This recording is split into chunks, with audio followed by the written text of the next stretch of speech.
கத்தியை தீட்டாதே புத்தியை தீட்டு அப்படின்னு ஒரு பெரியவர் புத்தி சொன்னார். அதை கேட்ட ஒரு இளைஞன், அது எப்படி பெரியவரை புத்தியை தீட்டுறது?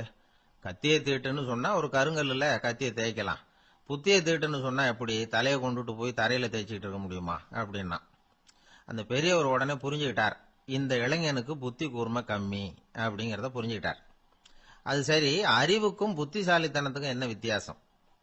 இது ஒரு முக்கியமான கேள்வி. அறிவுன்னா என்ன, புத்திசாலித்தனம்னா என்ன? இதே கேள்வியை சாக்ரட்டிஸ் கிட்ட அவருடைய சீடன் ஒருத்தன் கேட்டானாம். ஐயா, அறிவுக்கும் புத்திசாலித்தனத்துக்கும் என்னங்க வித்தியாசம் அப்படின்னு கேட்டிருக்கான்.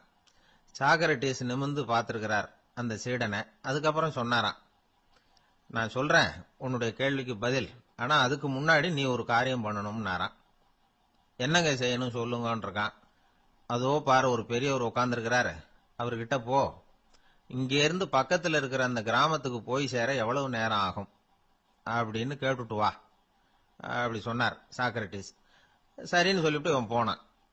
அந்த பெரியவர் முன்னாடி போய் நின்னான். ஏங்க பெரியவரை, இங்க இருந்து அதோ தெரியுத அந்த கிராமத்துக்கு போய் சேர்றதுக்கு எவ்வளவு நேரம் ஆகும் அப்படின்னு கேட்டான். பெரியவர் நிமிர்ந்து பார்த்தார், ஆனா பதில் எதுவும் சொல்லல. இவன் மறுபடியும் ஒரு தடவை அதே கேள்வி அவர்கிட்ட கேட்டான். என்னங்க, நான் கேட்கறது உங்க காதுல விழுதா? அந்த கிராமத்துக்கு போய் சேர்றதுக்கு எவ்வளவு நேரம் ஆகும் அப்படின்னு சொல்லி மறுபடியும் கேட்டான். அப்பவும் அவர் பதில் சொல்லல. உடனே அவன் மனசுக்குள்ள முடிவு பண்ணிக்கிட்டான், சரி பெரியவர் ஒரு மாதிரியா தெரியறார், புத்தி சுவாதீனம் சரியில்லாத ஒரு மாதிரி தெரியுது அப்படின்னு நினைச்சுக்கிட்டே வந்த வழியிலேயே திரும்பி வந்துட்டான். கொஞ்ச தூரம் நடந்திருப்பான். இப்ப அந்த பெரியவர் மறுபடியும் கூப்பிட்டார், இளைஞனே இப்படி வாழ்னார். இவனுக்கு ஒன்னும் புரியல. மறுபடியும் திரும்பி நடந்தான். அவர் முன்னாடி போய் நின்னான். பெரியவர் சொன்னார், தம்பி, இங்க இருந்து அந்த கிராமத்துக்கு போய் சேர்றதுக்கு 5 நிமிஷம் ஆகும் அப்படின்னார். இப்போ அந்த இளைஞன் அந்த முதியவரை ஒரு மாதிரியா பார்க்க ஆரம்பிச்சான். அதுக்கப்புறம் கொஞ்சம் யோசிச்சான். பிறகு அவர்கிட்டே கேட்டுட்டான், ஏங்க பெரியவரை, இதே பதில அப்பவே என்கிட்ட சொல்லி இருக்கலாமே, என்ன திரும்பி போன்னு சொல்லிவிட்டு பாதி தூரம் போனதுக்கு அப்புறம் மறுபடியும் கூப்பிட்டு அதுக்கப்புறம் இப்படி சொல்றீங்களே, இது நியாயமா அப்படின்னா. பெரியவர் சிரிச்சார். அதுக்கப்புறம் சொன்னார், ஏன்பா, நீ எவ்வளவு வேகமா நடக்கிறேங்கிறத பார்க்காம நீ கிராமத்துக்கு போய் சேர வேண்டிய நேரத்தை எப்படி என்னால சொல்ல முடியும்? அதனாலதான் உன்னை கொஞ்சம் தூரம் நடக்க விட்டு உன்னுடைய நடையின் வேகம், அந்த கிராமம் இருக்கிற தூரம் ரெண்டையும் கணக்கு போட்டு அதுக்கப்புறம் நேரத்தை சொன்னேன்னார். சீடன் வந்து தலை குனிந்தான். அப்படியே திரும்பி வந்து சாக்ரட்டிஸ் முன்னாடி நின்னான். சாக்ரட்டிஸ் இப்ப சொல்றார், தம்பி, அதுக்கு பேர் தான் புத்திசாலித்தனம். இந்த அறிவு கூர்மை வந்து எல்லா இளைஞர்களுக்கும் வரணும் அப்படிங்கறதுக்காகத்தான் கத்தியை தீட்டாத புத்தியை தீட்டு அப்படின்னு பெரியவங்க எல்லாம் சொல்லிட்டு இருக்கிறாங்க. புத்தியை தீட்டுறவங்க எல்லாம் வாழ்க்கையில அறிவாளி ஆறாங்க, தீட்டாதவங்க கோமாளி ஆறாங்க. இதுதான் இன்னைக்கு நடக்கிறது. அதனால அறிவு கூர்மைங்கிறது வேற. இந்த காலத்து ஆசாமி ஒருத்தர் இன்னொருத்தரை பார்த்து கேட்டார், ஏங்க, ஒரு விமானம் இங்கே இருந்து புறப்பட்டு 2 மணி நேரத்துல மதுரைக்கு போய் சேருது. நல்லா கவனிங்க, ஒரு விமானம் இங்க இருந்து புறப்பட்டு 2 மணி நேரத்துல மதுரைக்கு போய் சேருது அப்படின்னா என்னோட வயசு என்னன்னு கேட்டார். இவர் கேட்கறதுல ஏதாவது அர்த்தம் இருக்கா? அதாவது இங்க இருந்து புறப்பட்டு 2 மணி நேரம் ஆகுது மதுரைக்கு போறதுக்கு, அப்படின்னா என் வயசு என்னன்னு கேட்கிறார. இத கேட்ட உடனே அவர் பதில் சொன்னார், அப்படின்னா உங்களோட வயசு 20 அப்படின்னார். எப்படிங்க அவ்வளவு கரெக்டா சொன்னீங்க அப்படின்னு கேட்டார். வேற ஒண்ணும் இல்ல, எங்க பக்கத்து வீட்டுல ஒரு முழு பைத்தியம் இருக்கு, அதோட வயசு 40, அப்படின்னா உன் வயசு 20 தான் இருக்கணும் அப்படின்னார். அரை பைத்தியம்னு முடிவு பண்ணிக்கிட்டார். அதனால வாழ்க்கையில அறிவு கூர்மைங்கிறது ரொம்ப அவசியம். அந்த புத்திசாலித்தனம் இருக்கிறவங்க வாழ்க்கையில வெற்றி பெறுவது நிச்சயம். சாலை ஓரமா அழுதுகிட்டு உட்காந்துருந்தான். பிச்சை எடுத்து சாப்பிடுற ஒருத்தன் அந்த பக்கமா வந்தான். இவனை பார்த்தான். ஏன் அழுதுகிட்டு உட்காந்துருக்கிற, என்னாச்சு உனக்கு அப்படின்னு கேட்டான். அதுக்கு இவன் சொன்னா, என்கிட்ட ஒண்ணுமே இல்ல, நான் இந்த உலகத்துல இருந்து என்ன பிரயோஜனம், அதனாலதான் அழுதுகிட்டு இருக்கிறேன் அப்படின்னா. உன்கிட்ட மறைஞ்சிருக்கிற புதையல் என் கண்ணுக்கு நல்லா தெரியுது, அது உனக்கு புரியல, அதனாலதான் அழுதுகிட்டு இருக்கிற அப்படின்னா. என்னது, புதையல் இருக்குதா, உன் கண்ணுக்கு தெரியுதா அப்படின்னு கேட்டான். ஆமா, எனக்கு தெரியுது, அந்த புதையலை நீ விக்கிறதுக்கு தயாரா இருக்கிறியா அப்படின்னு கேட்டான் இவன். இதை கேட்டதும் அந்த இளைஞனுக்கு ரொம்ப ஆச்சரியமா போச்சு. என்னது இப்படி கேட்கறானே அப்படின்னு. என்கிட்ட ஒரு காசு கூட இல்லையே, அப்படி இருக்கிறப்போ புதையல் எங்க இருந்து வந்தது அப்படின்னா. இந்த நேரத்துல அந்த பிச்சைக்காரன் சிரிச்சான். இப்படிதான் இந்த உலகத்துல எல்லாரும் சொல்லிட்டு இருக்கிறாங்க, என்கிட்ட ஒண்ணுமே இல்லை ஒண்ணுமே இல்லைன்னு சொல்லி. ஆனா அவங்க கிட்ட தான் புதையல் இருக்கு. நீ வேணும்னா என் கூட வா, நம்ம நாட்டு அரசர்கிட்ட போவோம். உன்கிட்ட இருக்கிற புதையலை அவர் நல்ல விலைக்கு எடுத்துக்குவார் அப்படின்னா. அது எப்படி உனக்கு தெரியும்னா, இதுக்கு முன்னாடியும் இது மாதிரி பல பேரை நான் ராஜா கிட்ட அழைச்சிட்டு போயிருக்கிறேன். அதனாலதான் உன்னை பார்த்தேன், உன்னையும் கூப்பிடுறேன். நீ சரின்னு சொன்னா உன்னை அழைச்சிட்டு போறேன். உங்ககிட்ட இருக்கிற புதையலை அவர் நல்ல விலை கொடுத்து எடுத்துக்குவார் அப்படின்னு சொன்னான். இவன் இப்படி சொல்றதும் அந்த இளைஞனுக்கு ஒண்ணுமே புரியல. இது என்னது இந்த ஆள் இப்படி சொல்லிட்டு இருக்கிறான், நம்மகிட்ட என்ன இருக்குது, அதுவும் இல்லாம இவனே பிச்சை எடுத்து சாப்பிட்டுக்கிட்டு இருக்கிறான், இவன் போய் நம்மள ராஜா கிட்ட அழைச்சிட்டு போறதா, போறேங்கிறானே என்ன அப்படின்னு சொல்லி அவன் யோசனை பண்ணான். என்ன யோசிக்கிற, உனக்கு பணம் வேணும்னா என்னோட வா அப்படின்னா. இளைஞன் ஒரு முடிவுக்கு வந்தான். சரி, இங்கேயே உட்காந்துக்கிட்டு இருக்கிறத விட அங்கேயாவது போய் பார்ப்போமே, இங்க அழுதுட்டு உட்காந்துருக்கிறதுல என்ன பிரயோஜனம், ஏதோ கூப்பிடுறான் போய் பார்த்துட்டு வருவோமே அப்படின்னு சொல்லி அவன் கூட புறப்பட்டான். பிச்சைக்காரன் முன்னாடி போயிட்டே இருக்கிறான், இந்த இளைஞன் பின்னாடி நடந்து போயிட்டு இருக்கான். ரெண்டு பேரும் அரண்மனையை நோக்கி போறாங்க. பாதி வழி போயிருப்பாங்க. வழியில அந்த பிச்சைக்காரன் சொன்னான், இத பாரு, முன்னாடியே சில விஷயங்களை நாம பேசிக்க வேண்டியிருக்கு. சரியா தெளிவா முடிவு எடுத்துக்கிட்டு அதுக்கப்புறம் ராஜா கிட்ட போகணும். ஏன்னா அங்க போய் அது முடியாது இது முடியாதுன்னு நாம நமக்குள்ள சண்டை போட்டுக்கிட்டு இருக்க முடியாது. ராஜாவுக்கு விலையை பத்தி கவலையே இல்லை, எவ்வளவு சொன்னாலும் நமக்கு பணம் கிடைச்சிரும். ஆனா அதுக்கப்புறம் நான் இதை விற்கிறதுக்கு தயாரா இல்லைன்னு சொல்லிடக்கூடாது. அதனால புதையலை விற்கிறதா இல்லையாங்கிறத இங்கேயே தெளிவா முடிவு செஞ்சுக்கணும். இல்லைன்னா ராஜா கிட்ட போய் அங்க போய் குழப்பிட்டு இருக்க முடியாது அப்படின்னு சொன்னான். இளைஞனுக்கு ஒண்ணுமே புரியல. என்ன சொல்ற நீ, என்கிட்டயா புதையலா, எங்க இருக்குது அப்படின்னு சொல்லி குழம்பி போனான். இப்போ அந்த பிச்சைக்காரன் சொன்னான், இத பாரு, இப்போ உதாரணத்துக்கு உன்னுடைய கண்களை எடுத்துக்கோ, அதுக்கு நீ என்ன விலை கேட்டுற போற. நான் அதுக்கு ராஜா கிட்ட இருந்து ஒரு 50,000 ரூபாய் வாங்கி தர முடியும். உன்னுடைய இருதயத்தை கொடுக்குறியா, 20 லட்சம் ரூபாய் வாங்கி தரேன். மூளைய கொடுக்குறியா, 30 லட்சம் வாங்கி தரேன். என்ன சொல்ற அப்படின்னு சொல்லி இந்த பிச்சைக்காரன் பேசிக்கிட்டே போறான். இளைஞனுக்கு கோபம் வந்துட்டுது. என்ன உளர்ற, உனக்கு என்ன பைத்தியமா, கண்ணையும் மூளையையும் இருதயத்தையுமா விற்பாங்க, என்ன விலை கொடுத்தாலும் அதையெல்லாம் நான் விற்கிறதுக்கு தயாரா இல்லை, நான் விற்க மாட்டேன், அதை கொடுத்துட்டு நான் என்ன பண்றது, இப்படி நான் மட்டும் இல்லை யாருமே இதை விற்கிறதுக்கு தயாரா இருக்க மாட்டாங்க அப்படின்னு சொன்னான் அந்த இளைஞன். இவன் இப்படி சொன்னதும் அந்த பிச்சைக்காரன் வாய் விட்டு சிரிக்க ஆரம்பிச்சுட்டான். இப்போ பைத்தியமானது நானா நீயா, லட்சக்கணக்கான கோடிக்கணக்கான ரூபாய் பொறுமானம் உள்ள பொருள்களை உங்ககிட்டயே வச்சுக்கிட்டு விற்க முடியாதுன்னு சொல்ற நீ தான் ஏழை, என்கிட்ட ஒண்ணுமே இல்லைன்னு மரத்தடியில் உட்காந்து அழுதுட்டு இருக்கிறியே அப்படின்னு சொன்னான். இன்னைக்கு பாத்தீங்கன்னா பல பேர் தன்கிட்ட புதைஞ்சிருக்கிற ஆற்றலை புரிஞ்சிக்க முடியாம அவதிப்பட்டு இருக்கிறாங்க. நம்ம கிட்ட என்ன இருக்குங்கிறது அவங்களுக்கு தெரியறது இல்ல, அதனாலதான் என்கிட்ட ஒண்ணுமே இல்லைன்னு சொல்லி அழுதுட்டு இருக்கிறாங்க. இத விளங்க வைக்கிறதுக்கு பெரியவங்க சொல்ற கதை இது. நம்ம கிட்ட இருக்கிற புதையலை நாம தான் தோண்டி எடுக்கணும். உண்மையான புதையல்ங்கிறது உள்ளே இருக்கு, ஆனா அதை வெளியில தேடுற ஆசாமிகள் தான் அதிகம்.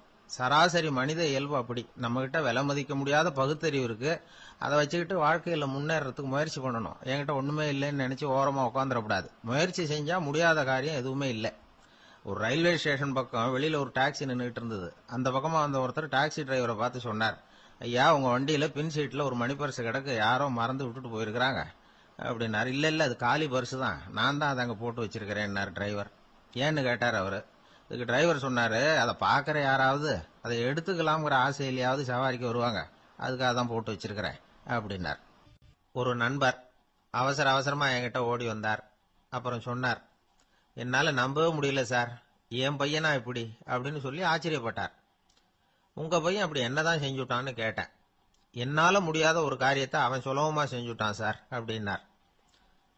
அது என்ன, உங்களால முடியாத காரியத்தை அவன் செஞ்சுட்டாங்கிறீங்க, அது என்ன காரியம்னு தான் சொல்லுங்களேன். என்ன 5ஆம் வகுப்புல அவன் ஒரே தடவையில பாஸ் ஆயிட்டான் சார்.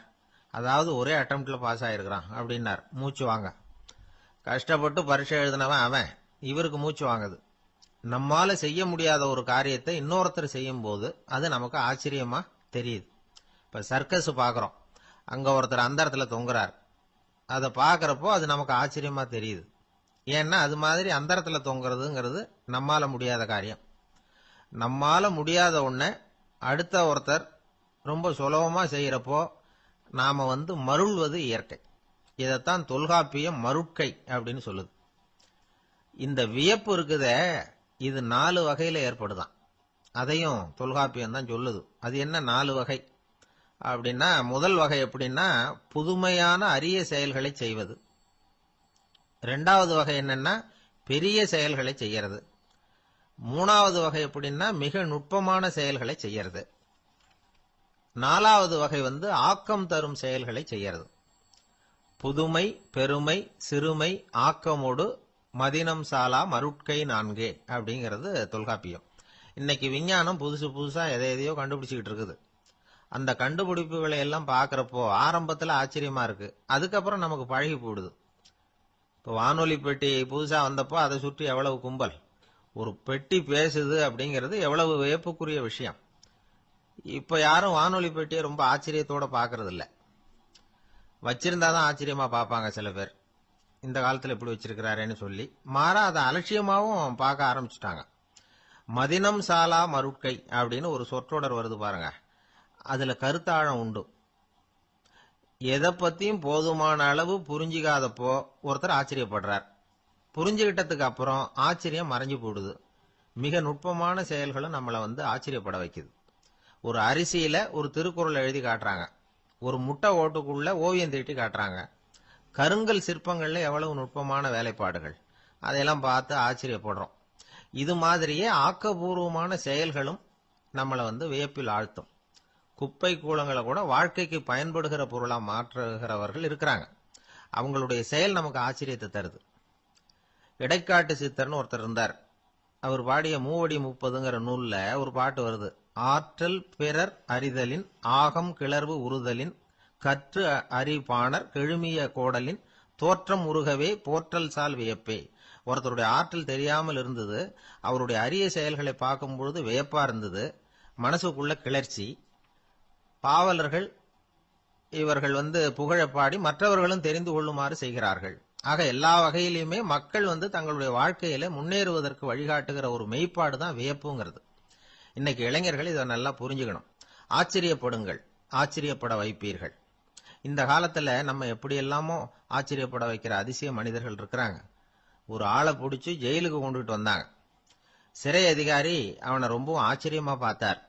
இவன் கேட்டான், ஏன் சார் அப்படி பாக்குறீங்க, நான் இப்ப இங்க வந்தது உங்களுக்கு ஆச்சரியமா இருக்கா அப்படின்னு கேட்டான். இதுக்கு சிறை அதிகாரி சொன்னார், நீ இப்ப இங்க வந்ததுல எனக்கு ஒன்னும் ஆச்சரியம் இல்லப்பா, ஏற்கனவே நீ இங்கிருந்து விடுதலை ஆகி போய் 6 மாசம் ஆச்சு, இவ்வளவு லேட்டா திரும்பி வர்றியா, அதுதான் எனக்கு ஆச்சரியம் அப்படின்னாராம்.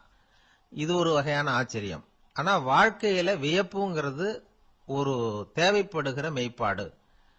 ஆச்சரியப்படுவோம், ஆச்சரியப்பட வைப்போம். அப்படி இந்த உண்மையை புரிந்து கொண்டோம்னா நம்ம வாழ்க்கையில வெற்றி நிச்சயம். ஒரு சின்ன பையன் என்னை தேடிட்டு ஓடி வந்தான். ஒரு கதை சொல்லுங்கன்னா, சொந்தமா எதுவும் தெரியாதேன்னு. உங்களுக்கு சொந்தமா எதுவும் தெரியாதுன்னு எனக்கும் தெரியும் அப்படின்னா. இந்த பையன் அடிக்கடி என்கிட்ட கதை கேட்கிறவன், அதனால என்னோட ரகசியம்லாம் அவனுக்கு அத்துப்படி. அதனால தான் அவ்வளவு தெளிவா அடிச்சு விடுறான். சரி, இப்ப என்ன செய்யலாம்னு. பழைய கதை ஏதாவது ஒன்று சொல்லுங்களேன்னா. உனக்கு கிருஷ்ண தேவராயரை தெரியுமான்னு. அவர்கிட்ட நேரில் பழக்கம் இல்லை, ஆனா அவரை பத்தி புஸ்தகத்துல படிச்சிருக்கேன்னா. சரி, இவங்கிட்ட மேற்கொண்டு பேச்சு கொடுத்தா நம்மள ஒரு மாதிரி ஆக்கி விடுவான் அப்படிங்கிறத யூகம் பண்ணிக்கிட்டு அவனை உட்கார வச்சு கடைசி வரைக்கும் குறுக்க பேசக்கூடாது அப்படின்னு ஒரு கண்டிஷனையும் போட்டுட்டு அந்த கதையை சொன்னேன். ஒரு சமயம் கிருஷ்ண தேவராயர் சமஸ்தானத்துக்கு ஒரு பெரிய வித்வான் சேர்ந்தாராம். என்னோட போட்டி போடுறதுக்கு இந்த ஊர்ல யாராவது இருக்கீங்களா அப்படின்னு சவால் விட்டாராம். அந்த ஊர்ல இருந்த பெரிய பெரிய வித்வான்லாம் இது ஏதுனா வம்பா போச்சுன்னு நினைக்க ஆரம்பிச்சுட்டாங்க. யாரும் அந்த ஆளோட போட்டி போடுறதுக்கு தயாரா இல்லை. எல்லாரும் நடுங்கிட்டு இருக்கிறாங்க. அந்த நேரத்துல ஒருத்த மட்டும் தைரியமா முன்னுக்கு வந்தான். அது யாருன்னா தெனாலிராமன். அந்த சமஸ்தானத்துல விகட கவி அவன். என்ன அனுப்புங்க போட்டிக்கு, நான் ஜெயிச்சு காட்டுறேன்னா. உனக்கு அவ்வளவு தைரியம் இருக்குதா அப்படின்னு கேட்டாங்க. தைரியம் மட்டும்தான் என்கிட்ட இருக்குது. ஆனா தைரியம் இருந்தா அதிர்ஷ்டம் தேடிட்டு வருங்கிறது எனக்கு தெரியும் அப்படின்னா. அடுத்த நாள் போட்டி ஆரம்பமாச்சு. அந்த பெரிய வித்வான் வந்து நின்னார். தென்னாலிராமன் எதிரில் வந்து நின்னான். அந்த வித்வான் ஒரு விரல காட்டினார். தென்னாலிராமன் பதிலுக்கு 2 விரல காட்டினான். வித்வான் 3 விரல காட்டினார். இவன் உடனே 4 விரல காட்டினான். உடனே 5 விரல காட்டினார் அவரு. தென்னாலிராமன் உடனே தன்னுடைய கை முஷ்டியை காட்டினான். கையை மூடி காட்டினான். அவ்வளவுதான். அந்த பெரிய வித்வான் கிருஷ்ணதேவராயர் காலில் விழுந்தார். நான் தோத்துட்டேன், என் தோல்வியை ஒத்துக்கிறேன் அப்படின்னு சொல்லிவிட்டார். கிருஷ்ணதேவராயர் அவரை தனியா அழைச்சிட்டு போய் என்ன நடந்ததுன்னு விசாரிச்சார். அந்த வித்வான் விளக்கம் கொடுத்தார். ஆண்டவன் ஒருவன் தான் உண்டுங்கிறத விளக்கறதுக்காக நான் ஒரு விரல காட்டினேன். அப்படி இல்ல, சக்தியை சேர்த்தா சக்தி சிவன் 2 பேர் உண்டுன்னு உங்க வித்வான் 2 விரல காட்டினார். மூர்த்திகள் 3 பேருங்கிறதுக்காக நான் 3 விரல காட்டினேன். வேதங்கள் 4ன்னு சொல்லி அவர் 4 விரல காட்டினார். பஞ்சபூதங்கள் 5ன்னு நான் 5 விரல காட்டினேன். அதையெல்லாம் அடக்கி ஆளணும்னு சொல்லி அவர் கையை மூடி உறுதியா காட்டினாரு. அடடா, உங்க வித்வானுக்கு எப்பேற்பட்ட அறிவு! அவர் தான் ஜெயிச்சார், நான் தோத்துட்டேன் அப்படின்னார் அவர். அப்படி சொல்லிவிட்டு அவர் போயிட்டார். அதுக்கப்புறம் தெனாலிராமனை கூப்பிட்டு என்னப்பா நடந்தது அப்படின்னு கேட்டாராம். அதுக்கு தெனாலிராமன் விளக்கம் கொடுத்துருக்கிறான். அவன் முதல்ல என்ன கொன்னுடுவேன்னு அந்த வித்வான் ஒரு விரல காட்டினான். உடனே ஒரு 2 கண்ணையும் தோண்டி போடுவேங்கிறதுக்காக நான் 2 விரல காட்டினேன். உனக்கு நாமம் போட்டுருவேன்னு சொல்லி 3 விரல காட்டினான். அதை அழிச்சிருவேன்னு 4 விரல காட்டினேன். உன்னை அரைஞ்சிருவேன்னு அவன் 5 விரல காட்டினான். நான் உங்களை குத்தி போடுவேன்னு சொல்லி கையை மூடி காட்டினேன் அப்படின்னா. இப்ப பாருங்க, ஜெயிச்சது யார்? தைரியம் மட்டும் இருந்துட்டா அதிர்ஷ்டம் தானா தேடி வருங்கிறது எவ்வளவு உண்மையா போச்சு. அதனால நாம எப்பவும் தைரியமா இருக்கணும்னு சொல்லிவிட்டு என் எதிரில் கதை கேட்டுட்டு உட்காந்துருந்த சின்ன பையனை பார்த்தேன். அவன் என்னை நிமிர்ந்து பார்த்தான்.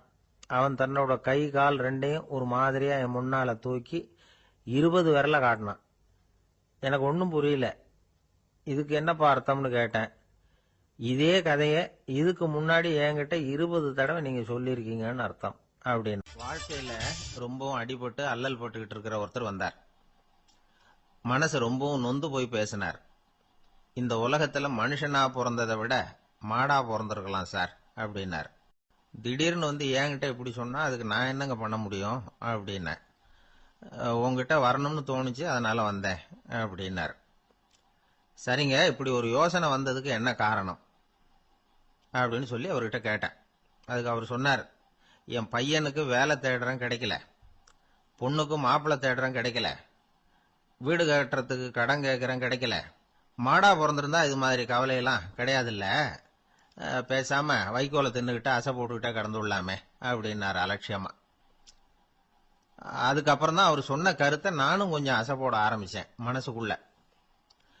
இப்போ இயற்கையை பொறுத்த வரைக்கும் அது நாம எல்லாரும் மகிழ்ச்சியா வாழணும் அப்படின்னு தான் விரும்புது. விலங்குகள், பறவைகள், தாவரங்கள், அப்புறம் மற்ற உயிரினங்கள் எல்லாமும் நல்லபடியா இருக்கணும் அப்படிங்கிறது தான் இயற்கையோட விருப்பம். அதுல ஒன்றும் சந்தேகம் இல்லை. இயற்கையோட அமைப்பை கொஞ்சம் கவனிச்சு பார்த்தா அதை நாம நல்லா புரிஞ்சுக்கலாம். இருந்தாலும் இந்த ஆள் சொன்னதை கேட்ட பிறகுதான் ஒரு முக்கியமான வேறுபாடு புரிஞ்சுது. அதாவது, இந்த உலகத்துல உள்ள முக்கியமான பிரச்சனைகள் 6. அந்த 6 பிரச்சனைகளும் ஆடு மாடுகளுக்கு கிடையாது, மரம் செடி கொடிகளுக்கு கிடையாது. ஆனா மனுஷன் அந்த 6 பிரச்சனைகளையும் சந்திக்க வேண்டியிருக்கு. சரி, அந்த 6 பிரச்சனைகள் என்னென்ன தெரியுமா? முதல்ல, இந்த ஆடு மாடுலாம் நமக்குன்னு சொந்தமா ஒரு வீடு இல்லையே அப்படின்னு கவலைப்பட்டுக்கிட்டு இருக்கிறது இல்ல. ஆனா மனிதனுக்கு வீடு தேவைப்படுது. இது ஒரு வித்தியாசம். இப்ப 2வது பிரச்சனை என்னன்னா ஆடை பிரச்சனை. ஒரு கோழியோ சேவலோ நாம போட்டுக்கிறதுக்கு ஒரு சட்டை இல்லையே அப்படின்னு கவலைப்படுறது இல்ல. ஆனா மனுஷனுக்கு அந்த கவலை உண்டு. சரி, இப்ப 3வது என்னன்னு பார்த்தா கல்வி பிரச்சனை. ஒரு பசுமாடு கவலையோட நின்றுகிட்டு இருக்கு அப்படின்னு வச்சுக்குவோம். நீங்க அதுகிட்ட போய், ஏன் பசுமாடை கவலையோட நின்றுகிட்டு இருக்கிற அப்படின்னு கேக்குறீங்க. என் கண்ணுக்குட்டிக்கு எல்கேஜியில் இடம் கிடைக்கல, டொனேஷன் கொடுக்கறதுக்கு கையில பணமும் கிடையாது, சிபாரிசுக்கு யாரை பிடிக்கிறதுன்னு தெரியல, இப்படியா சொல்லிட்டு இருக்கோம்.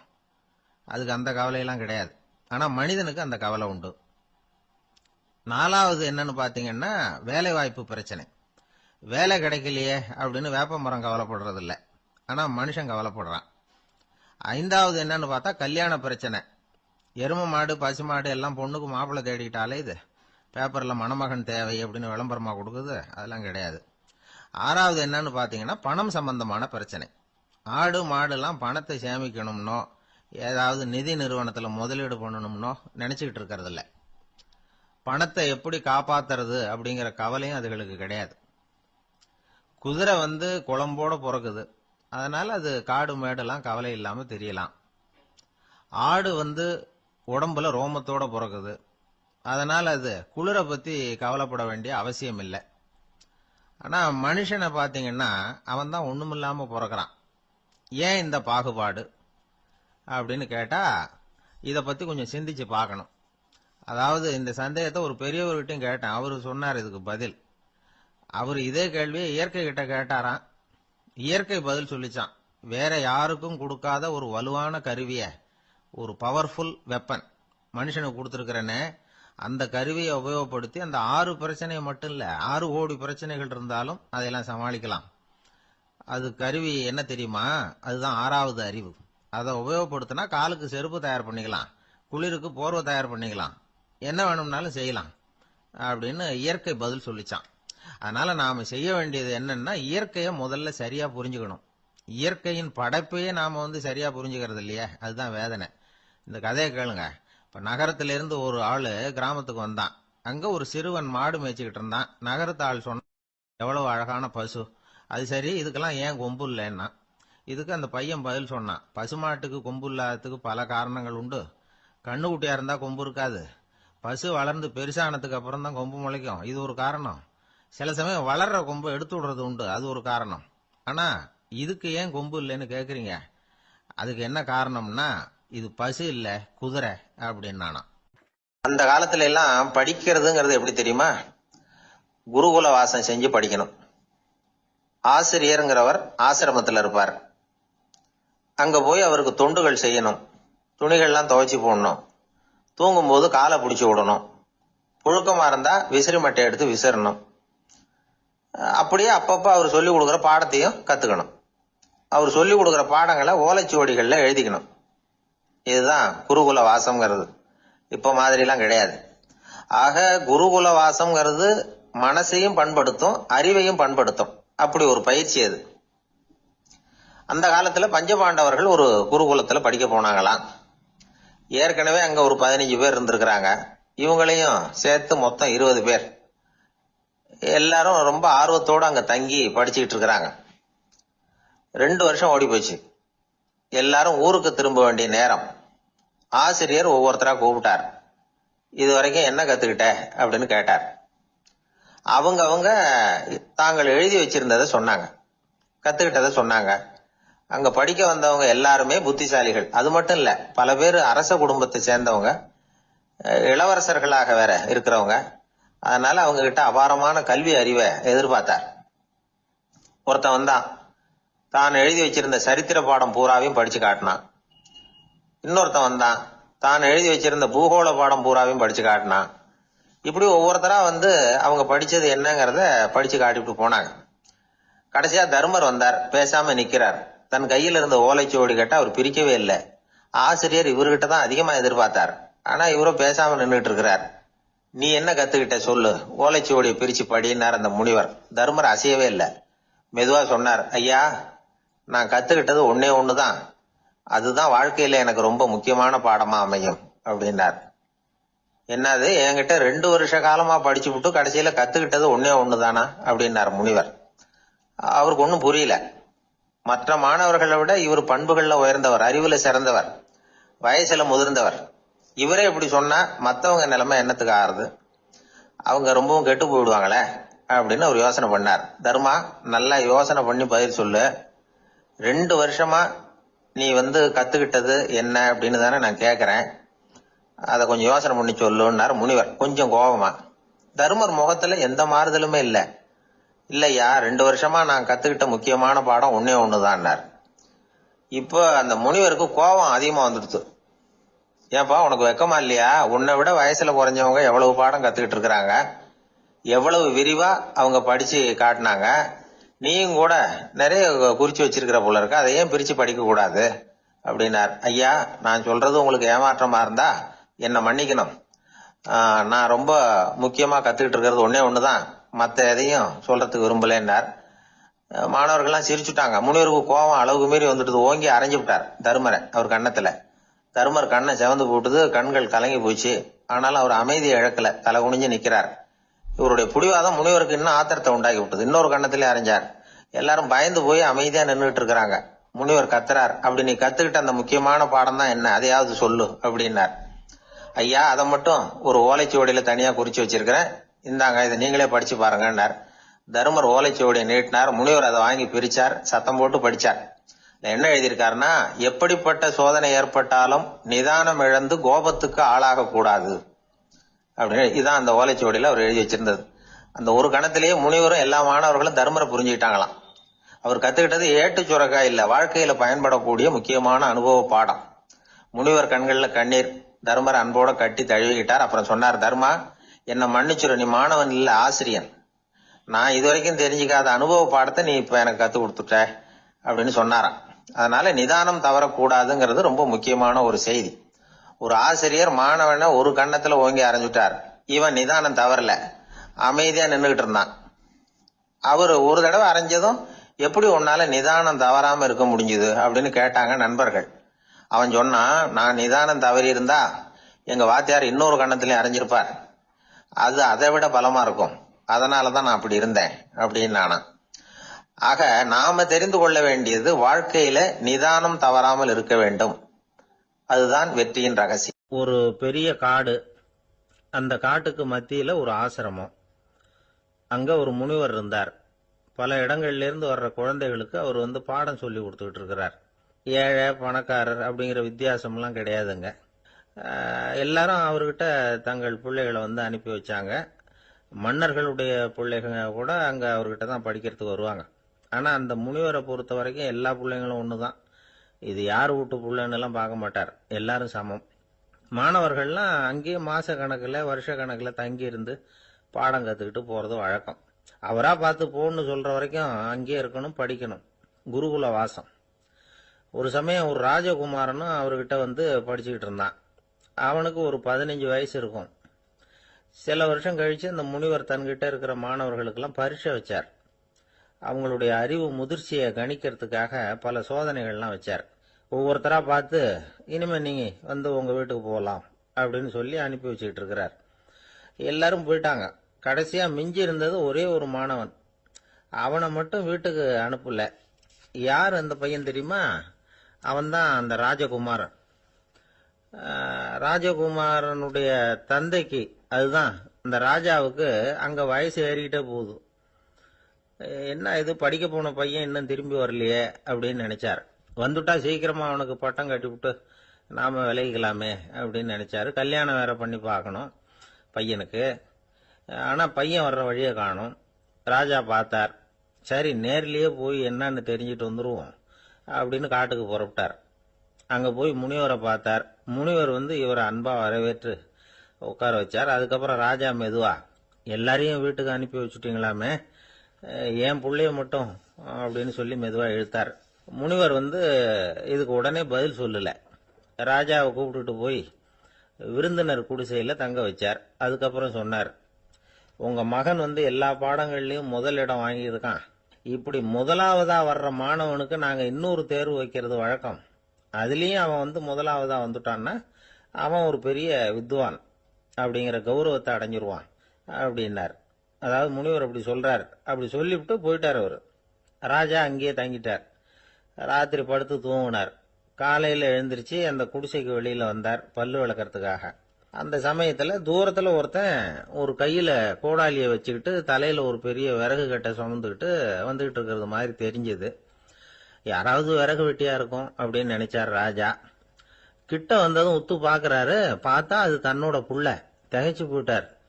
என்ன இது, ஒரு ராஜகுமாரனை கூட இது மாதிரி வேலையெல்லாம் செய்ய சொல்றாங்களே அப்படின்னு நினைச்சார். ராஜகுமாரன் விறகு கட்டை கொண்டுகிட்டு போய் கொல்லை பக்கம் வச்சான். அந்த சமயம் முனிவர் அங்க வந்தார். என்ன மகனே, விறகு வெட்டிட்டு வந்துட்டியா?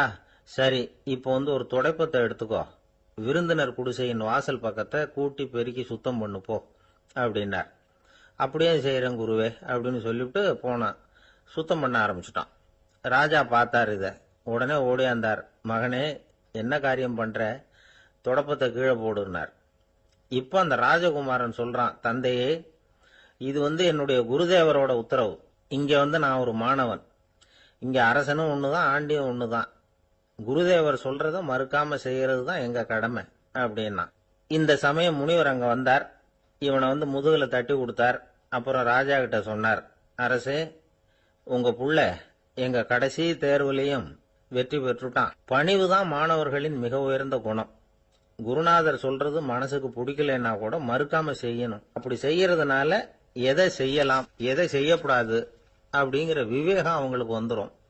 செய்யக்கூடாதத கூட பெரியவங்க சொல்லிவிட்டா செஞ்சுதான் ஆகணும் அப்படிங்கிற பணிவு அவங்களுக்கு வந்துடும். இந்த குணம் வந்துட்டுதுன்னா அவங்க எத்தனை கடினமான வேலையா இருந்தா கூட ரொம்ப சுலபமா செஞ்சு முடிச்சிருவாங்க. தூக்கத்திலேயும் அப்புறம் துக்கத்திலேயும் தோண்டு போட மாட்டாங்க. இந்த பணிவும் விவேகமும் அவங்க கிட்ட மன உறுதியை ஏற்படுத்தும். அந்த உறுதி உங்க பையனுக்கு வந்தாச்சு. இனிமே அவனை நீங்க அழைச்சிட்டு போகலாம்.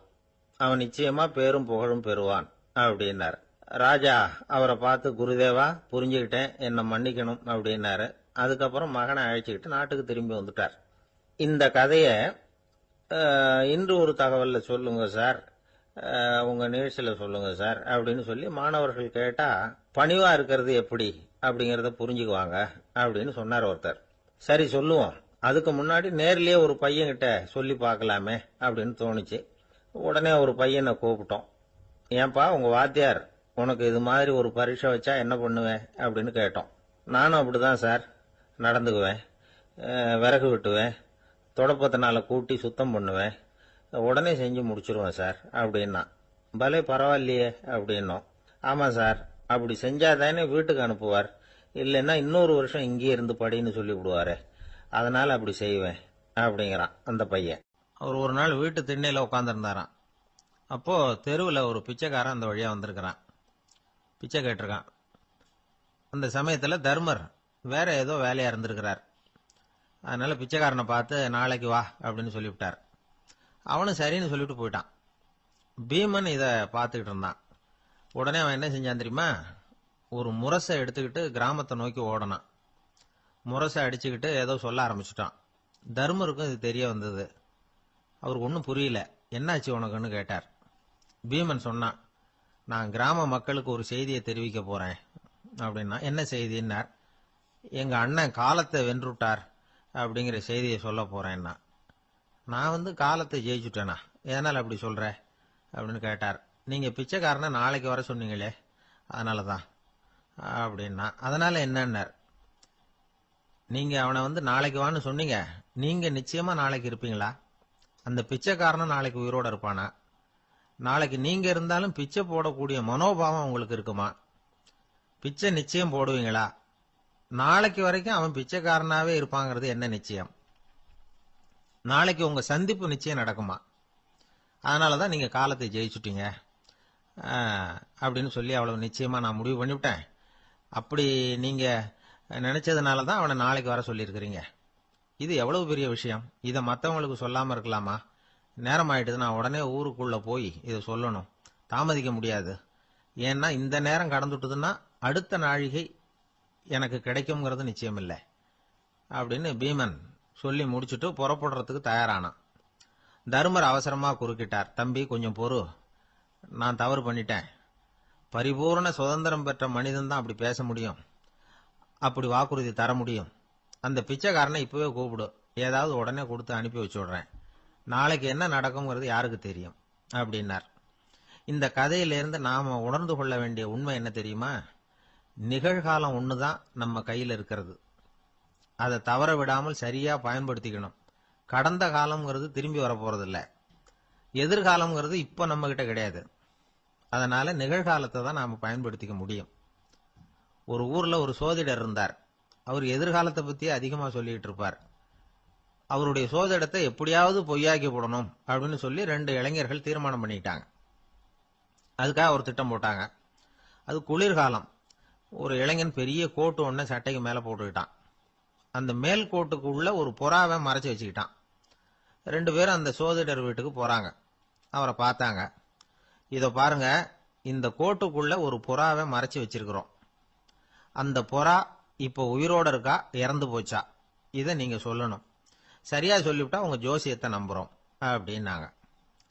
இவங்க மனசுக்குள்ள என்ன திட்டம்னா, புறா உயிரோட இருக்குன்னு அவர் சொல்லிவிட்டாருன்னா அப்படியே கையால் அமைக்க அதை கொண்டுட வேண்டியது.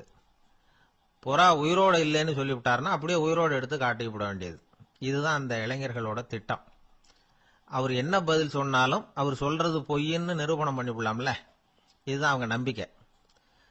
இந்த சோதிடர் எல்லா வகையிலையும் தப்பிக்க முடியாதுன்னு அவங்க நம்பினாங்க. ஆனா அந்த சோதிடர் சொன்ன பதில் இவங்களை திகைக்க வச்சுட்டுது. அவர் என்ன சொன்னார் தெரியுமா? உங்க கோட்டுக்குள்ள இருக்கிற புறா உயிரோட இருக்கா, செத்து போச்சா அப்படின்னு தானே கேக்குறீங்க. அது உங்க கையில இருக்கு. அது சாகவும் இல்லை, உயிரோடவும் இல்லை. அந்த பறவையின் வாழ்வும் சாவும் உங்க கையில தான் இருக்குன்னார். இவங்க தோல்வியை ஒத்துக்கிட்டாங்க. இந்த கதையை நமக்கு ஒரு உண்மையை உணர்த்துது. இன்றைய இளைஞர்கள் எதிர்காலம்ங்கிற பறவையை தங்களுக்குள்ள வச்சிருக்கிறாங்க. அந்த பறவையின் வாழ்வும் தாழ்வும் அவங்க கையில தான் இருக்கு. நமது வாழ்க்கைங்கிறது நமது கையில. நாம நல்லா இருக்கிறதும் இல்லாம போறதும் நாம தான் காரணம். ஒரு மருத்துவமனை படுக்கையில கிடந்த நோயாளி சொன்னார், டாக்டர் என்னோட வாழ்வும் சாவும் உங்க கையில தான் இருக்கு. ஏன்னா இப்ப எனக்கு ஆபரேஷன் பண்ண போறது நீங்க அப்படின்னாரு. பயப்படாதீங்க, எல்லாம் நாங்க பாத்துக்கிறோம்னாரு டாக்டர். அதுக்குள்ள டாக்டர், நான் இது வரைக்கும் ஆஸ்பத்திரி பக்கமே வைத்தியத்துக்குன்னு வந்ததில்லை, இதுதான் எனக்கு முதல் ஆபரேஷன், அதுதான் பயமா இருக்குன்னார் நோயாளி. டாக்டர் சொன்னார், எனக்கும் இதுதான் முதல் ஆபரேஷன், அதுக்காக நான் என்ன பயப்படுறேன்னா பாருங்க, தைரியமா இருங்கன்னார். அதனால நம்ம வாழ்க்கையை நாம தான் தீர்மானிக்கணும். அப்படி அதை தீர்மானிக்கிற பக்குவம் நமக்கு வந்துட்டதுன்னா வாழ்க்கையில வெற்றி நிச்சயம். ஒரு பூங்கா, அங்க ஒருத்தர் நின்றுட்டு இருக்கிறார். நின்றுகிட்டே ஏதோ ஆழ்ந்த யோசனையில இருக்கிறார். அந்த பக்கமா இன்னொருத்தர் வந்தார். இவரை கவனிச்சார். என்ன யோசனைன்னு கேட்டார். எப்படி எழுந்திருக்கிறதுன்னு யோசனை பண்ணிட்டு இருக்கிறேன்னாரு அவர். கேட்டவருக்கு ஒரு மாதிரி ஆயிட்டது. ஏற்கனவே நின்றுகிட்டு இருக்கிற ஒருத்தர் எப்படி எழுந்திருச்சு நிக்கிறதுன்னு யோசிக்கிறாருன்னா அது ஆச்சரியம் தானே. அதுக்கப்புறம் இவர் யோசிக்க ஆரம்பிச்சார், என்ன இவர் இப்படி பேசுறாரு அப்படின்னு. கீழே விழுந்தாதானே எழுந்திருச்சு நிக்க முடியும். அதனால எழுந்திருக்கணும்னு நினைக்கிறவங்க முதல்ல கீழே விழணும். இவர் முதல்ல கீழே விழணும், அதுக்கப்புறம் தான் எழுந்திருக்கிறது எப்படின்னு சிந்திக்க முடியும். இந்த உலகத்துல எல்லாருமே கீழே விழுந்து எழுந்தவர்கள் தான். இப்ப இந்த குழந்தை பருவத்துல கீழே விழாம நடைபயில கற்றுக்கிட்டவங்க யாராவது உண்டா? சின்ன வயசுல ஒரு தடவை கூட கீழே விழல சார், அப்படியே பிறந்தார் வளர்ந்தார் பெரியவர் ஆயிட்டார் அப்படின்னு யாரையும் சொல்ல முடியாது. அதனால மனுஷங்கிறவன் விழுந்து புரண்டு எழுந்துதான் நடக்க கத்துக்கிறான். ஒரு உண்மையை நாம எல்லாரும் புரிஞ்சுக்கணும். இந்த உலகத்துல தவறு செய்யாத மனிதர்களே யாரும் கிடையாது. அப்படி இருக்கிறப்போ எப்போதாவது நாம தவறு பண்ணிவிட்டோம்னா அதுக்காக மனசு உடைஞ்சு போயிடக்கூடாது, வாழ்க்கையில வெறுப்பு வந்துடக்கூடாது. ஒரு தவறு நடந்துட்டுதா, அதுக்காக மனசு உடைஞ்சு போடாதீங்க, அதை ஒரு பாடமா எடுத்துக்கங்க. அதே தவறு மறுபடியும் நடக்காம வேணும்னா பாத்துக்கலாம், அது போதும். தடைக்கல்ல படிக்கல்லாம் மாத்திக்கணும். இதுதான் இதுல முக்கியம். ஒரு அலுவலகம், அங்க ஒரு அதிகாரி, அவர் உயர்ந்த பதவியில் இருந்தார். சிறந்த நிர்வாகின்னு பேர் வாங்கினவர் அவர். அவர் தனக்கு கீழே வேலை செய்யறவங்க கிட்ட எல்லாம் சொல்லுவாராம், இந்த நிறுவனத்துல நீங்க எத்தனை தடவை வேணும்னாலும் தவறுகள் செய்யலாம், ஆனா ஒரே விஷயம் என்னன்னா ஒரே தவறை மறுபடியும் செய்யக்கூடாது, அது முக்கியம் அப்படின்பாராம். இத மேம்போக்கா பார்த்தா அவர் ஏதோ தன்னுடைய ஊழியர்களை தவறு செய்ய தூண்டுறது மாதிரி தெரியும். ஆனா உண்மை அப்படி இல்லை. இன்னைக்கு என்ன நடக்குது தெரியுமா? அநேகமா எல்லா மனிதர்களுமே ஒரே தவறை தான் மறுபடியும் மறுபடியும் செய்யறாங்க. விளையாட்டு வீரர்கள் ஒரே மாதிரியான தவறுகளை திரும்ப திரும்ப செய்யறது உண்டு. கணக்கு எழுதுறவங்களை பாருங்க, ஒரே தப்ப மறுபடியும் மறுபடியும் செய்வாங்க. அலுவலகம் வருகிறவர்களை கவனிங்க, ஒரு நாள் தாமதமா வந்தா பரவாயில்ல, தினமும் தாமதமா வருவாங்க.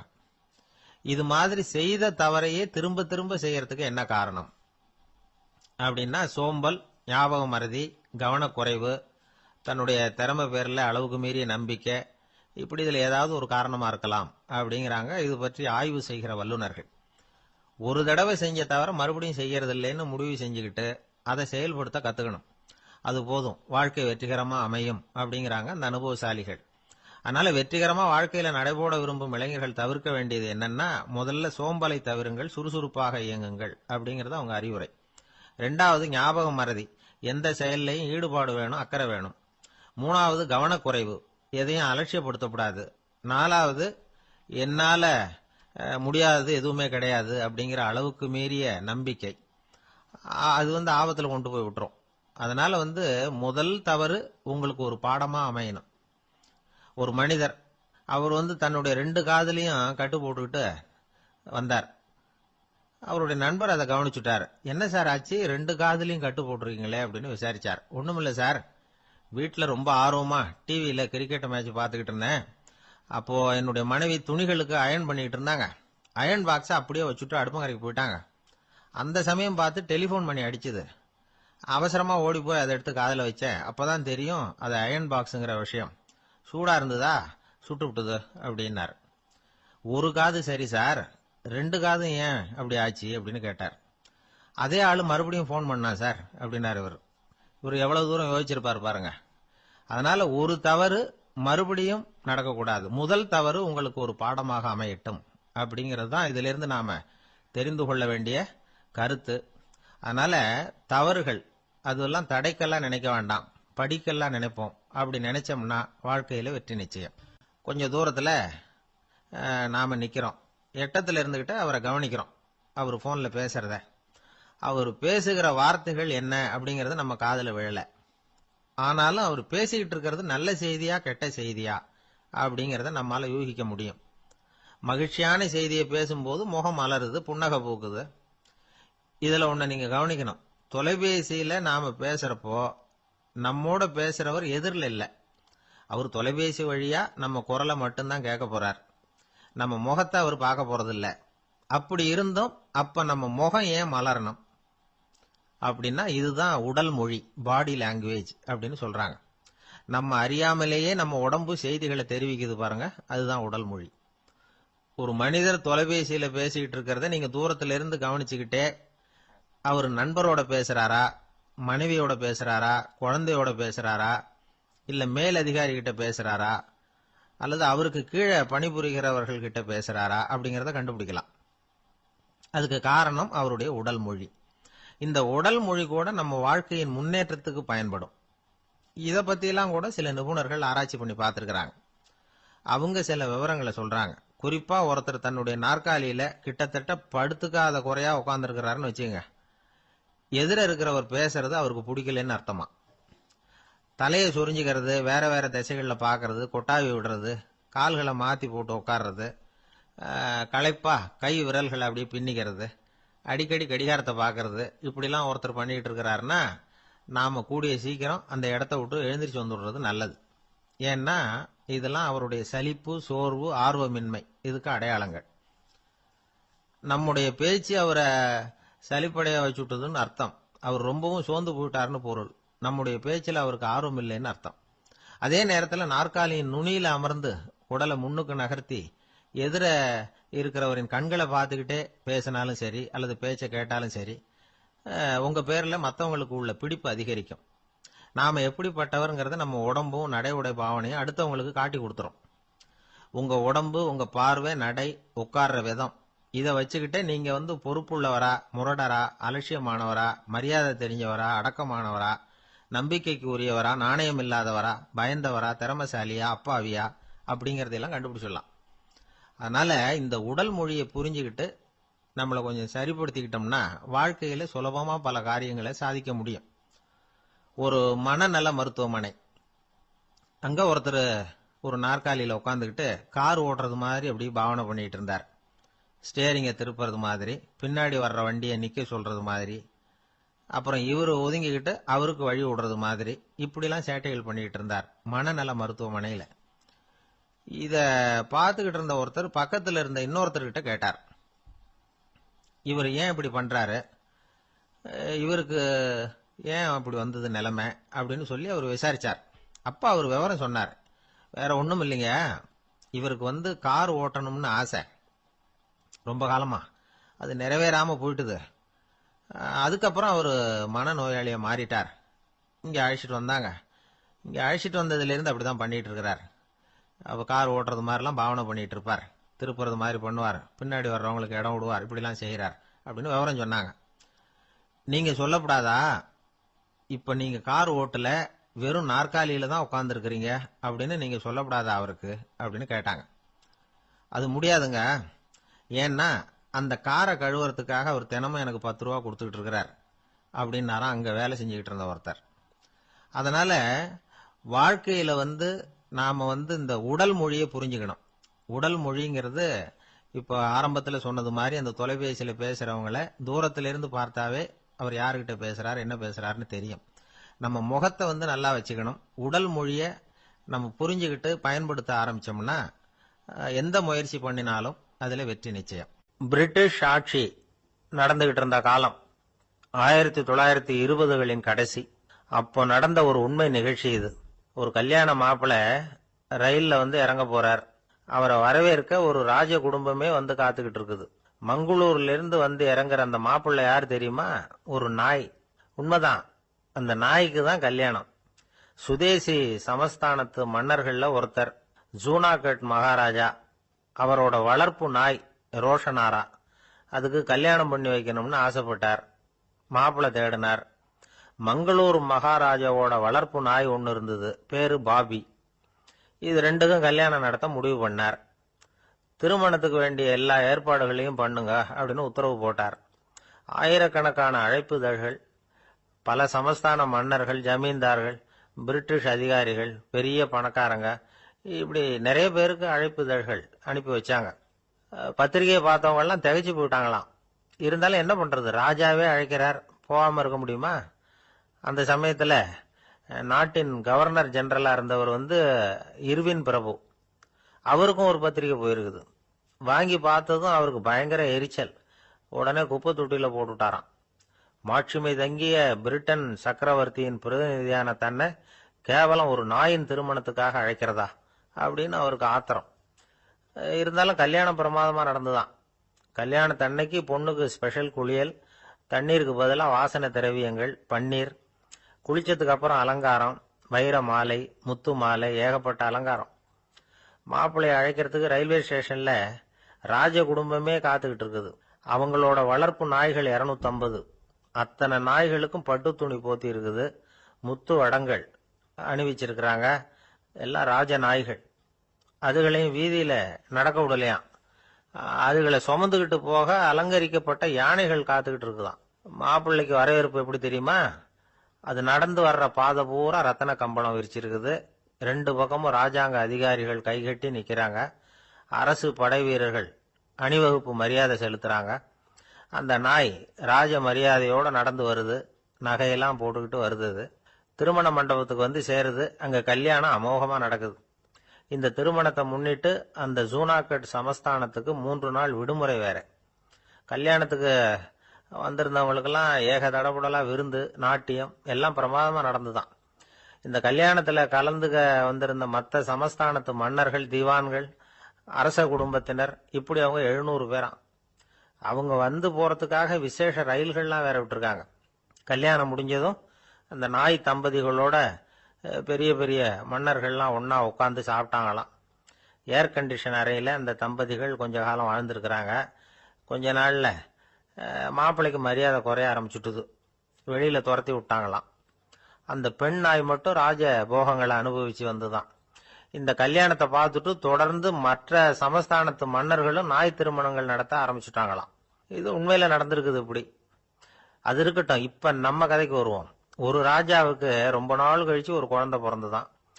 அரண்மனை ஜோசியரை கூப்பிட்டுருக்கார் ராஜா. ஜோசியரே, என் மகன் வருங்காலத்துல சிறந்த வாழ் வீரனா வரணும்னு ஆசைப்படுறேன். வருவானாங்கிறத கொஞ்சம் பார்த்து சொல்லுங்களேன் அப்படின்னாராம். ஜோசியர் சொன்னார், மன்னா, உங்க புள்ள வாழ் வீரனா வர்றது கஷ்டம். ஆனா அவரும் உங்களை மாதிரியே நாய்க்குட்டிகள் பேர்ல பிரியமா இருப்பார். அதுகளுக்கு கல்யாணமும் பண்ணி வைப்பார் அப்படின்னாராம். அது எப்படி கண்டுபிடிச்சிங்க அப்படின்னு கேட்டிருக்கார் ராஜா. அரசே, உங்க பிள்ளைக்கு வாழ் மேல உள்ள பிரியத்தை காட்டிலும் நாய் மேல உள்ள பிரியம் அதிகம்ங்கிறதுக்கான அறிகுறி இப்பவே தெரியுது. நல்லா கவனிச்சு பாருங்க. அவரு வாழ் வாழ்னு கத்துறாரு அப்படின்னாரு. கவனிச்சு பார்த்துட்டு அப்படி எனக்கு காதுல விழலையே அப்படின்னாராம் மன்னர். அதனாலதான் சொன்னேன், அவர் கத்துறது வாழ் வாழ்னு கத்தல, வள்ளு வள்ளுன்னு கத்திக்கிட்டு இருக்கார். அதனாலதான் அப்படி சொன்னேன் அப்படின்னாராம் அரண்மனை ஜோசியர். இந்த உலகத்துல உண்மையாவே வேதாந்தம் பேசுறவங்களும் உண்டு. உள்ளுக்குள்ள வேற மாதிரி இருந்துகிட்டு வெளியில வேதாந்தம் பேசுறவங்களும் உண்டு. ஒரு ஆள் இருந்தார். அவரு ஒரு கடை வச்சு வியாபாரம் பண்ணிக்கிட்டு இருந்தார். மகா கஞ்சன், யாருக்கும் எந்த உதவியும் செய்ய மாட்டார். எச்சில் கையென்ன ஈர கையை கூட உதற மாட்டார். அப்படிப்பட்ட மனுஷன். அந்த ஊருக்கு ஒரு முனிவர் வந்துகிட்டு இருந்தார். வருஷத்துக்கு ஒரு தடவை வருவார். ஒரு நாள் 2 நாள் இருப்பார், அப்புறம் போயிடுவார். அந்த முனிவர் வர்றப்போலாம் இந்த ஆள் எழுந்திருச்சு ஓடி போய் அவரை வரவேற்பான். ரொம்ப பெரிய வேதாந்தி மாதிரி அவர்கிட்ட பேசிக்கிட்டு இருப்பான். காயமே இது பொய், வெறும் காற்றடைத்த பையும்மா, தர்மம் தலைகாக்கும்மா. பணம் என்ன சார் பணம், இன்னைக்கு ஒருத்தன் கையில இருக்கும், நாளைக்கு ஒருத்தன் கையில இருக்கும், எல்லாம் மாயம். எனக்கு தான் இன்னமும் இந்த சம்சார பந்தத்திலிருந்து விடுபடுறதுக்கு நேரம் வரலேம்பா. அந்த முனிவரும் இந்த ஆள் இப்படி சொல்றதை கேட்ட உடனே, ஏப்பா அப்படி சொல்ற, இப்ப கூட நீ சரின்னு சொல்லு, உனக்கு தீட்சை கொடுத்து இதுல இருந்து விடுபடுற ஞானத்தை போதிக்கிறேன் பார். உடனே அந்த ஆள் என்ன சொல்லுவான் தெரியுமா? ஐயோ சாமி, இப்போ அது எப்படிங்க முடியும், பிள்ளைங்கள்லாம் சின்ன சிறுசுங்க, அதுகளுக்கெல்லாம் ஒரு கல்யாணம் காட்சின்னு செஞ்சு கடமையை முடிச்சுட்டா நீங்க சொல்றபடி செஞ்சு விடலாமா. சரி, இன்னும் முனிவர் போயிடுவார். அடுத்த வருஷம் வருவார். இவன் வழக்கம் போல வேதாந்தம் பேசுவான். சரி தீட்சை கொடுக்குறேன் வா அம்பார். பேரம் பேத்தியை பார்க்கணும், கோர்ட்ல கேஸ் ஒன்று இருக்கு, அது முடியணும் அப்படின்னு தயங்க ஆரம்பிச்சிருவான். எல்லாம் சொல்லுவான், ஆனா குடிக்கிறதுக்கு தண்ணி கூட கொடுக்க மாட்டான். ரொம்ப வருஷம் கழிச்சு மறுபடியும் ஒரு நாள் அந்த ஊருக்கு முனிவர் வந்தார். இவன் கடைக்கு வந்தார். அப்புறம் அங்க கல்லாவில் நம்ம ஆள் இல்லை, அவன் புள்ளதான் உட்காந்துருக்கிறான். அப்பாவை போலவே புள்ளையும் எழுந்திரிச்சு ஓடியாந்து முனிவரை வரவேற்றான். அப்பா எங்கன்னு விசாரிச்சாரு முனிவர். ஐயோ அதை ஏன் கேட்குறீங்க சாமி, உங்ககிட்ட தீட்சை வாங்கி இந்த சம்சார பந்தத்திலிருந்து விடுதலை பெறணும்னு சொல்லிக்கிட்டே இருப்பார், அது நிறைவேறாமலே போய் சேர்ந்துட்டார். போன மாசம் ஒரு நாள் திடீர்னு நெஞ்சு வலிக்குதுன்னாரு, அவ்வளவுதான் பொட்டுன்னு போயிட்டார் அப்படின்னு புலம்புனான் பையன். இதை கேட்டதும் முனிவர் சிரிச்சாரான். அவன் எங்கடா போவான், உன் அப்பன் எங்கேயும் போகல, இதோ வாழை ஆட்டிக்கிட்டு உன் காலடியிலே இருந்துகிட்டு இருக்கான் பார் அப்படின்னு சொல்லி அங்க நின்றுகிட்டு இருந்த ஒரு நாயை சுட்டி காட்டினாராம். என்ன சாமி சொல்றீங்க அப்படின்னு ஆச்சரியமா கேட்டிருக்கான் பையன். உடனே முனிவர் அந்த நாயோட தலையில ஒரு தட்டு தட்டி பேசுறா அப்படின்னாராம். உடனே அந்த நாய் வேதாந்தம் பேச ஆரம்பிச்சுட்டுதான். காயமே இது போய் வெறும் காற்றடைத்த பைய அப்படின்னு தான். முனிவர் சொன்னார், அடே இப்பவும் ஒன்னும் கெட்டு போகல, நீ விரும்புனா சொல்லு, உனக்கு தீட்சை கொடுத்து என் பின்னாடியே அழைச்சிட்டு போயிடுறேன், அங்க அழைச்சிட்டு போய் உனக்கு ஞானத்தை போதிக்கிறேன், வர்றியா அப்படின்னு கேட்டிருக்காரு. உடனே அந்த நாய் சொல்லிச்சான், ஐயோ அதை ஏன் கேட்குறீங்க சாமி, நான் உண்ணாம தின்னாம ஏராளமான சொத்து சேர்த்து வச்சுட்டேன். என் பிள்ளைங்க அதோட பெருமை தெரியாம ராத்திரி நேரம்லாம் கதவை திறந்து போட்டுட்டு தூங்கிடுவாங்க. அதனால இப்படி நாயா பிறந்து ராத்திரி பகலா சுத்தி சுத்தி காவல் காத்துட்டு கிடக்கிறேன். இப்ப எப்படி சாமி வர முடியும் அப்படின்னு கேட்டுதான். அறியாமையிலேயே சுகம் கண்டு இப்படி இருக்கிற ஆளுங்களுக்கு எப்படி விடுதலை கிடைக்கும், எப்ப விடுதலை கிடைக்கும் அப்படின்னு கேட்கிறார் தசாவதானி, திருக்குறள் பேர் ராமையா. அவர் கேட்கறது நியாயம் தானே. இந்த காலத்து பையன் ஒருத்தன் அப்பா கிட்ட சொன்னான், அப்பா இன்னைக்கு நான் 1 ரூபா மிச்சப்படுத்தி விட்டேன் அப்படின்னு. நானும் அப்படியா, என்னடா பண்ணேன்னு கேட்டிருக்காரு அப்பா.